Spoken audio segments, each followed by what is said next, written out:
Isipin mo ang isang mundo kung saan ang kapangyarihan, karangyaan at reputasyon ay nagbabanggaan. Isang lugar kung saan ang trono ng kasikatan ay kasing halaga ng isang korona ng ginto. Sa kwentong ito, dalawang dalaga ang nasa sentro ng bagyo. Ang isa, ang tunay na tagapagmana, isinilang na may dignidad at karangalan. At ang isa pa, isang mapagpanggap na reyna na itinayo ang kanyang kaharian sa kasinungalingan at panlilinlang. Ito ang kwento ng drama, tunggalian at mga lihim na unti-unting mabubunyag. Sa loob ng prestihiyosong paaralan, susubukin ng mga samahan, ilalantad ang mga sikreto at iisa lamang ang maaaring mamuno.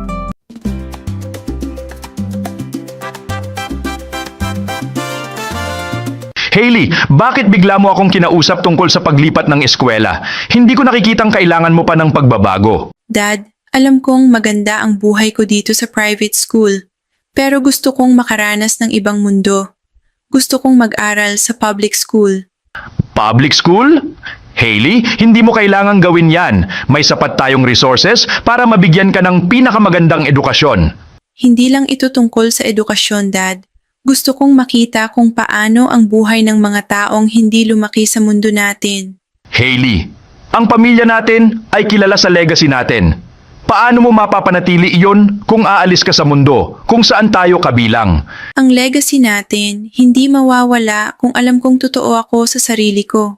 Gusto kong makilala bilang ako, hindi lang bilang isang kaplan heiress. Hailey, matagal ko nang pinaghahandaan ang future mo. Pero kung sigurado ka sa desisyong ito, kailangan mong harapin ang mga responsibilidad na kasama nito. Sigurado ako, Dad. Handa akong gawin ang lahat para patunayan na kaya ko. Kung ganoon, pumayag na ako. Pero tandaan mo, Hailey, hindi madali ang mundo sa labas ng mga pader na kinagisnan mo. Alam ko, Dad. Pero mas gusto kong malaman kung sino ako sa labas ng pangalan natin. Okay, Hailey, pero tandaan mo, anuman ang mangyari, mag-iingat ka. At alalahanin mo na dala mo ang pangalan ng pamilyang ito. Salamat, Dad. Hindi kita bibiguin.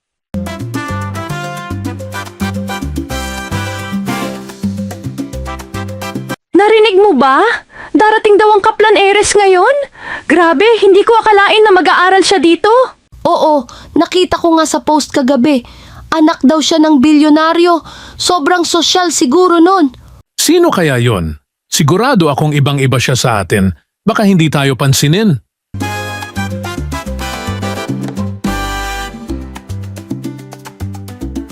Ayan na siguro siya. Ang ganda ng sasakyan, parang sa pelikula. Wow, ang sosyal niya. Siguro siya na yung kaplan heiress. Oh, hi! I hope everyone's ready for me. Ikaw ba yung Kaplan Heiress? Totoo ba? Grabe, ang ganda mo. Well, I guess the rumors are true. Sobrang ganda niya. Ang bait pa niya. Hindi ko akalain na ganito siya approachable. Oo nga, parang totoo siyang princess. Ang swerte natin na nandito siya.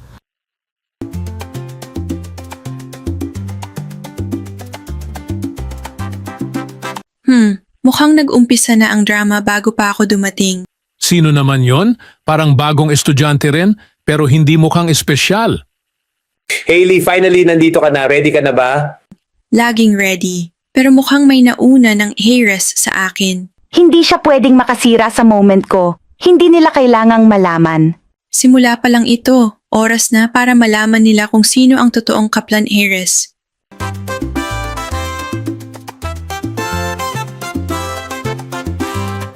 Grabe, Candice. Ang dami nang humahanga sa'yo. Lahat gustong maging kaibigan mo. Huwag naman kayong ganyan. Normal lang ako, pero hindi ko sila masisisi kung gusto nilang maging parte ng mundo ko. Normal? Candice, you're literally the kaplan heiress. Ikaw ang definition ng perpekto. Sino yung bagong girl? Parang hindi taga rito. Huwag niyo siyang pansinin. Mukhang naghahanap lang ng atensyon. Attention? Mukhang ikaw ang may monopoly sa attention dito, Candice. Oh, hi! Bagong salta ka ba rito? Hindi ko pa nakikilala ang pangalan mo. Hailey Kaplan. Kaplan? Pero sabi ni Candice, siya ang heiress? Kaplan? Paano mo naman nakuha ang apelidong yan? Baka naman nagkataon lang. Hindi ko kailangan magpaliwanag sa'yo, pero sa tingin ko, ikaw ang dapat sumagot kung bakit ginagamit mo ang apelyido ko. I guess mistaken identity lang, Hailey. Pero don't worry, I'm sure walang maniniwala sa kwento mo. Funny, kasi mukhang siya talaga ang legit, Candice. Anong plano mo ngayon? Wait, Candice. Totoo ba to? Akala namin ikaw ang... Huwag kayong magpapaniwala agad. Hindi porket sinabi niya, totoo na. Alam mo, Candice, hindi ko kailangan ng validation. Ang totoo, lalabas din. Handa ka na ba? Siguro kung may problema ka, pwede mong ayusin privately. Hindi ito ang lugar para magdrama. Walang drama rito. Oras na lang ang magsasabi. That was intense. Mukhang alam niya na game over na siya. Mag-uumpisa pa lang ang laro, Zoe.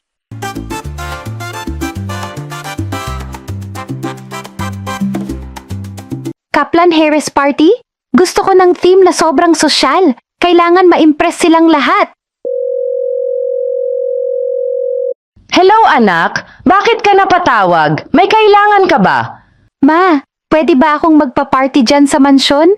Alam mo na, may image akong iniingatan. Dapat grand para maniwala silang ako talaga ang Harris. Haha? Candice, siguradong sigurado ka ba? Hindi mo ba naiisip kung paano kapag nalaman nila?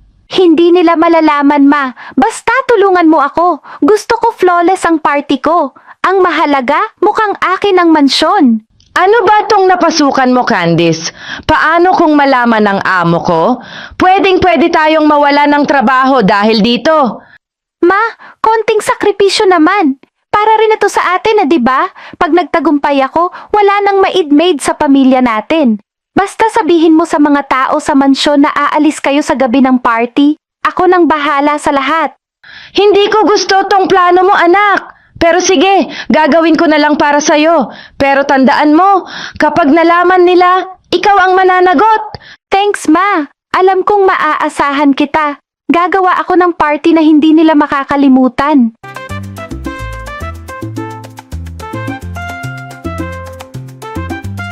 Candice, seryoso ka? Party agad? Oo, at hindi lang basta party. Isa itong heiress level na party. Magugulat sila sa ganda ng mansion at sa bongga ng setup ko. Talaga, saan mo gagawin? Of course, sa bahay ko, sa mansion namin. Teka, maghanda na kayo ha. Gusto ko lahat ng bisita naka-formal wear. Walang cheap na damit.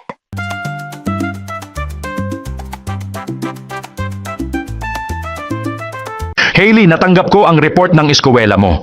Mukhang maayos naman ang naging simula mo. Oo, Dad, pero marami pa akong kailangang ayusin. Medyo interesting ang mga tao roon. Interesting? Anong ibig mong sabihin? Wala, Dad. May mga taong masyadong mahilig sa drama. Pero okay lang, kaya ko sila. Hailey, narinig mo na ba? May malaking party daw sa mansion ni Candice. Party sa mansion niya? Oo, tingnan mo, sabi niya, exclusive daw ito at sa bahay niya gagawin. Akala ko ba may mansion ka rin? Baka kapitbahay mo siya o something? That's strange. Wala naman akong narinig tungkol dito. At ang mansion namin ang pinakamalaki sa area. Alamin ko nga. Grabe, Hailey, ang ganda ng party. Pero sigurado ka bang ito ang mansion ninyo? Bakit parang ikaw pa ang bisita? Oh, Zoe, ito nga ang bahay namin. Pero hindi ko maintindihan kung bakit may ganitong event na hindi ko alam. Baka naman surprise party para sa'yo. Teka, ano to, para sa heiress daw? Oh, look who's here! Welcome, Hailey! Natuwa akong dumalo ka sa party ko.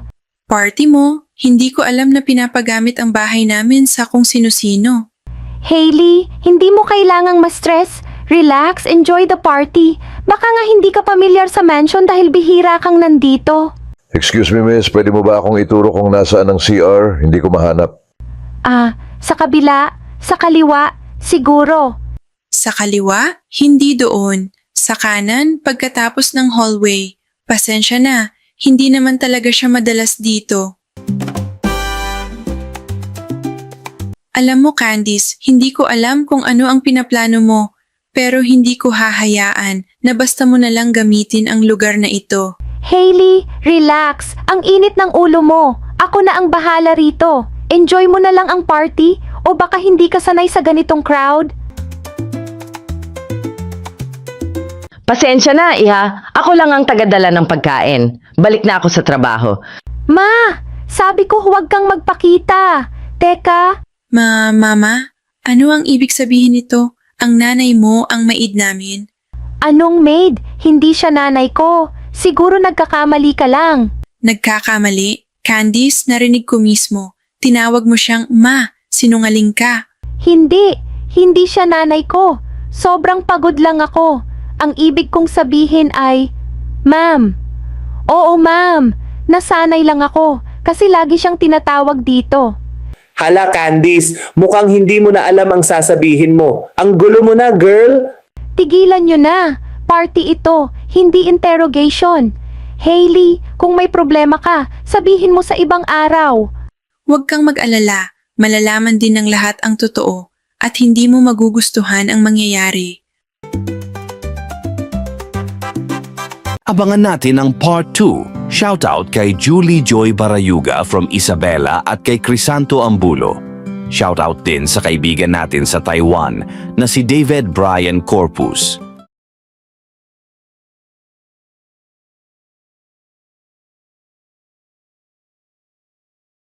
Kamusta mga kaibigan? Na-enjoy nyo ba ang Part 1 ng ating kwento? Narito na ang Part 2 ng kwento natin tungkol sa True Heiress versus Fake Queen Bee. Kung gusto ninyong magpa-shoutout ay mag-comment lang kayo sa ibaba. Grabe Hailey, ang tapang ni Candice. Paano niya nagawang mag-imbento ng ganito kalaking kwento at sa bahay pa ninyo? Malinaw na hindi niya kayang panindigan ang mga kasinungalingan niya. Pero hindi sapat na mahuli ko siya sa salita. Kailangan kong maglabas ng ebidensya. Anong plano mo? May naiisip ka na ba? Oo, pero una, kailangan kong makita si Manang Letty, ang nanay niya. Wait, si Manang Letty ba talaga ang nanay niya? Sure ka? Oo, Zoe, I saw it at sinabi niya mismo. Pero alam kong hindi siya basta magsasalita dahil natatakot siya para kay Candice. E di kaya natin siyang kumbinsihin. Alam mo Hailey, nasa iyo ang advantage. Alam mong hindi siya pwedeng magsinungaling sa'yo dahil boss mo ang pamilya niya. Hindi ko gustong mapahamak si Manang Letty, pero kung hindi ko gagawin ito, magpapatuloy ang kalokohan ni Candice. Ma'am Hailey, kanina pa kayo hinahanap ni Manang Letty. Nasa kusina po siya. Perfect timing, tara na Zoe. Manang, kailangan nating mag-usap. Tungkol ito kay Candice. Hey Hailey, pasensya ka na. Wala akong alam sa mga nangyayari. Utos lang sa akin ang magtrabaho rito. Manang, hindi ko gustong mapahamak kayo. Pero kailangan kong malaman ang totoo. Ang anak mo ang nagpapanggap bilang ako. Ikaw ang nanay niya. 'Di ba? Anak, pasensya ka na. Pero hindi ko kayang magsalita. Ayokong mapahamak ang anak ko. Manang, alam namin na mahal mo ang anak mo. Pero isipin mo rin si Hailey, ginagamit niya ang pangalan ng pamilya nila. Oo, Candice ang anak ko. Pero ginawa niya ito kasi ayaw niyang maliitin siya. Anak, mahirap lang kami. Alam niya iyon. Pero ayaw niyang matulad sa akin. Manang, hindi ko siya hinuhusgahan dahil doon. Pero mali ang ginagawa niya. Ginagamit niya ang pangalan namin para magmukhang siya ang may-ari ng lahat ng ito. Anak, hindi ko siya mapigilan. Alam kong mali ang ginagawa niya. Pero natatakot ako. Baka mas lumala pa ang lahat. Hailey, mukhang may mas malalim pang dahilan. Pero kailangan nating gumawa ng hakbang ngayon. Salamat sa katotohanan, Manang. Huwag kang mag-alala. Aayusin ko ito. Sisiguraduhin kong walang masyadong masasaktan. Pero kailangan tumigil si Candice. Bakit parang hindi pamilyar si Candice sa mansyon? Kanina, nagturo siya ng maling daan papuntang kusina. Oo nga, pati yung mga staff dito, mukhang mas kilala pa si Hailey kaysa sa kanya. Pasensya na, pero kailangan kong sabihin ang totoo. Lahat kayo, iniimbita ng isang tao na nagpapanggap bilang ako. Hailey, anong sinasabi mo? Huwag kang magbiro. Alam ng lahat na ako ang Kaplan Heiress. Kaplan Heiress? Candice, sa palagay mo ba hanggang kailan kang makakapagpanggap? Kahit ang nanay mo, alam na ang totoo. Wait, maid pala ang nanay ni Candice? Hindi kaya totoong si Hailey ang heiress?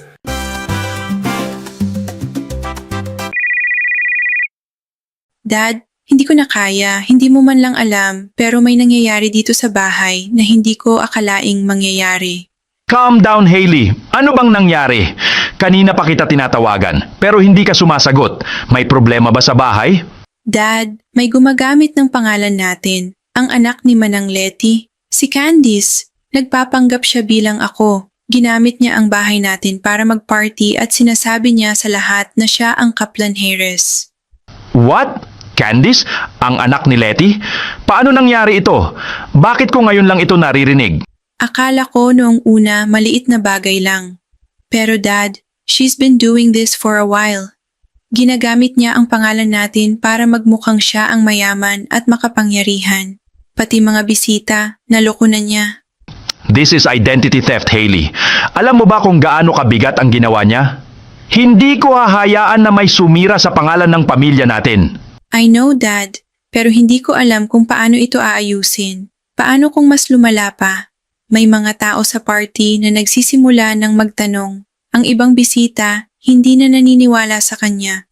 Pero natatakot ako na baka may ibang masamang mangyari. Enough. Ako na ang bahala. Pauwi na ako ngayon din.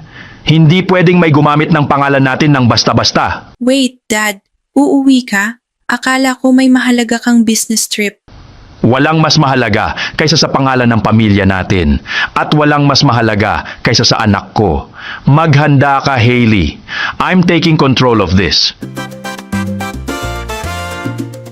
Hailey, mukhang hindi maganda ang magiging reaksyon ng dad mo.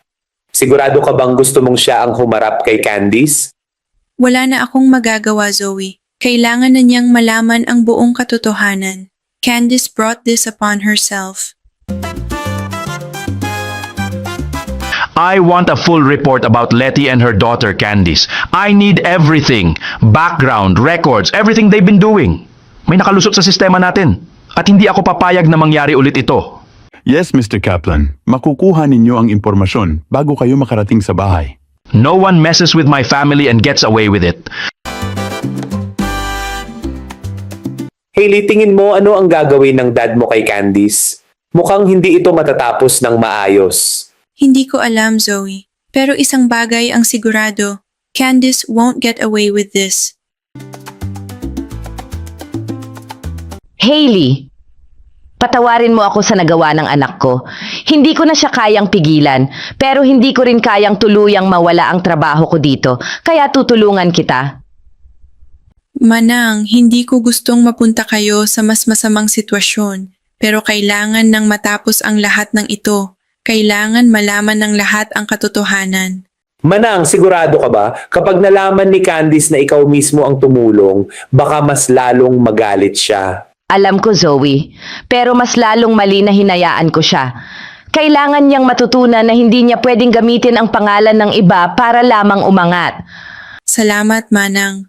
Pero paano natin gagawin ito? Kailangan nating siguraduhin na hindi niya maitatanggi ang lahat. May nalalapit na school event, hindi ba? Alam kong si Candice ang naatasang magsalita doon bilang Kaplan Heiress. Kapag ginawa niya iyon, mas marami pa siyang maloloko. Right, the school charity gala. Siya ang magiging guest speaker. Pero paano natin ilalabas ang totoo habang nasa event siya? Madali! Kailangan lang natin ng mga ebidensya, mga larawan, mga dokumento, at Manang, ikaw mismo ang magsasabi ng totoo sa harap ng lahat. Oo, ako ang magbubunyag, pero paano kung hindi sila maniwala sa akin? Maniniwala sila, Manang. Hindi mo kailangang mag-alala. Dadalhin natin ang lahat ng ebidensya, mga litrato ng pamilya natin, pati mga kwento na alam mong siya mismo ang gumawa.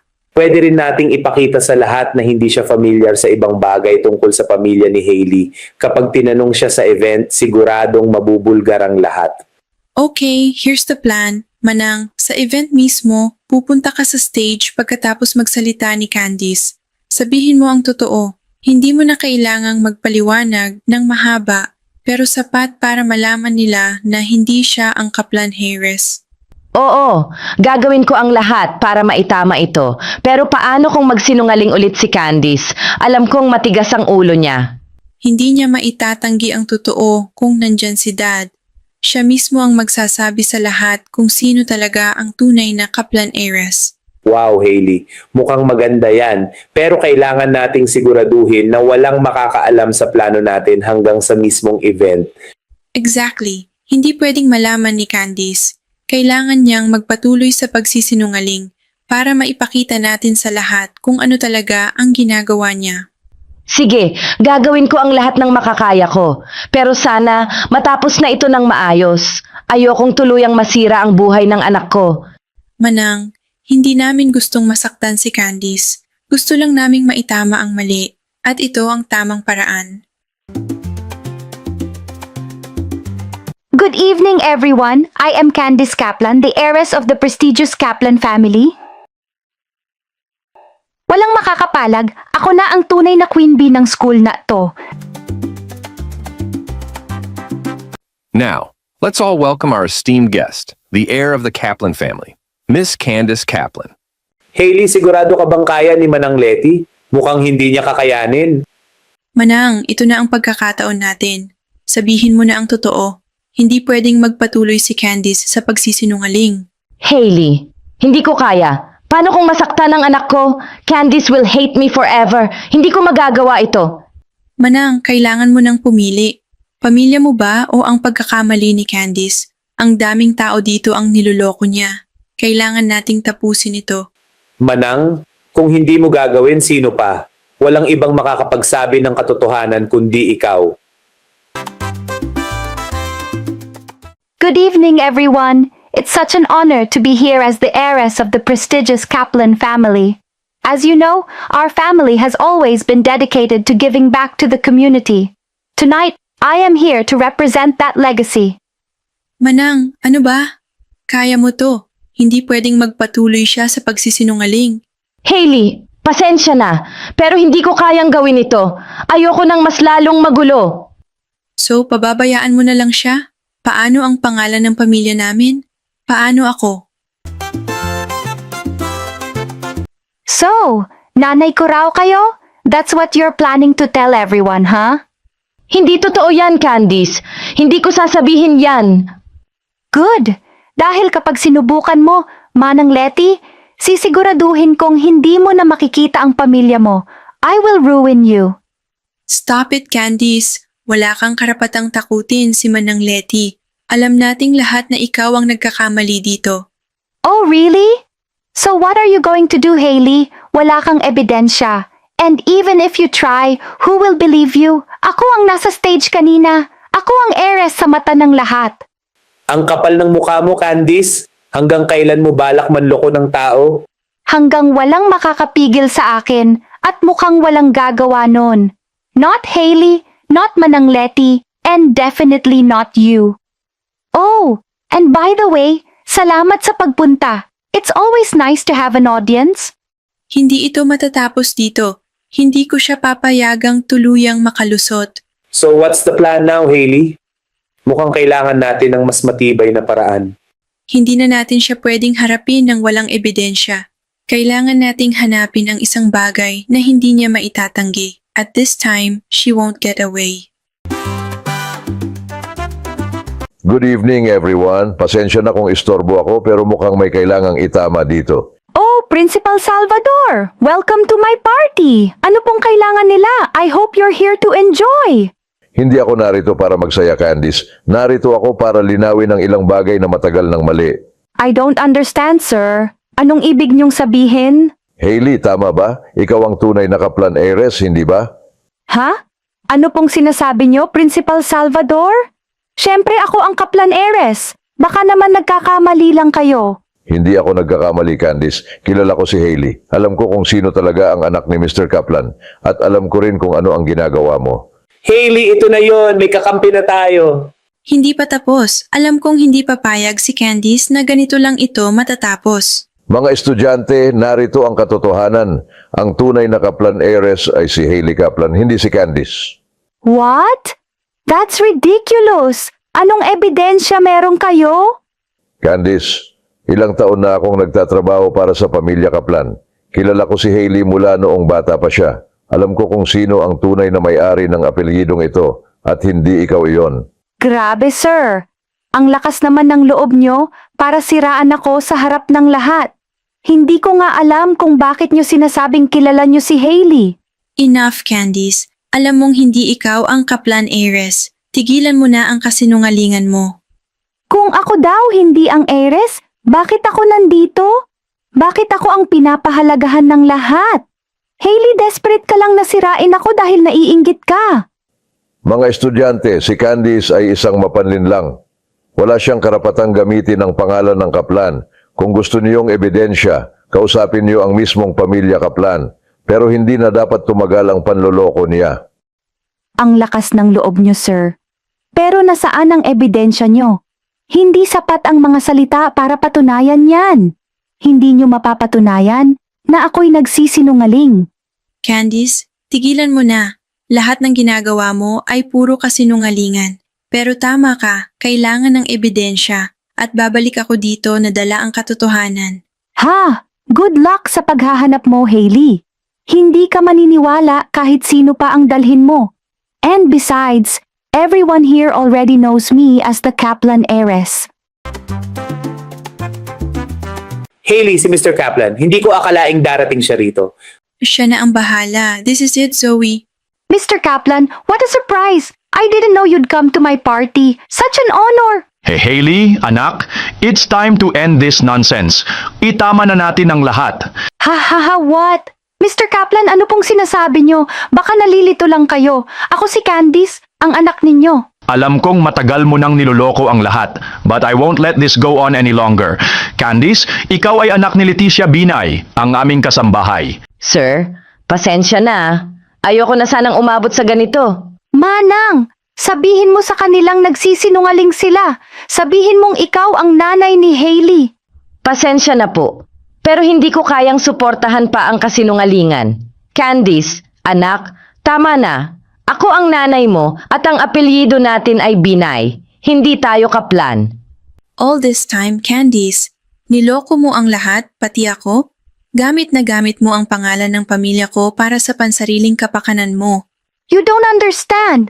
I did what I had to do. Hindi ko kasalanan na ako ang napili ng mga tao at hindi ikaw. Enough, Candice. Niloko mo kami. Niloko mo ang buong paaralan. From this point on, I will make sure you face the consequences of your actions. No, hindi totoo to. Hindi ako peke. Kayo ang nagsisinungaling. Mr. Kaplan, I'm glad you came. I will make sure na lahat ng records tungkol sa pandaraya ni Candice ay maayos na. Hindi na siya kailanman makakapandaya muli. Anak, patawarin mo ako. Hindi ko na kayang itago ito. Finally, Hailey, the truth is out. It's over. Hindi pa ito tapos. Ang ginawa ni Candice ay hindi basta-basta. Pero sisiguraduhin kong hindi na niya magagamit ang pangalan ng pamilya namin para sa kasinungalingan. At iyan nga mga kaibigan ang katapusan ng kwento natin tungkol sa True Heiress versus Fake Queen Bee. Ang katotohanan ay laging lumalabas kahit gaano pa man ito itago. Kaya't mas mabuting mamuhay ng may integridad kaysa sa panloloko. Ang tunay na halaga ng tao ay hindi nasusukat sa yaman o posisyon, kundi sa kabutihan ng kanyang puso.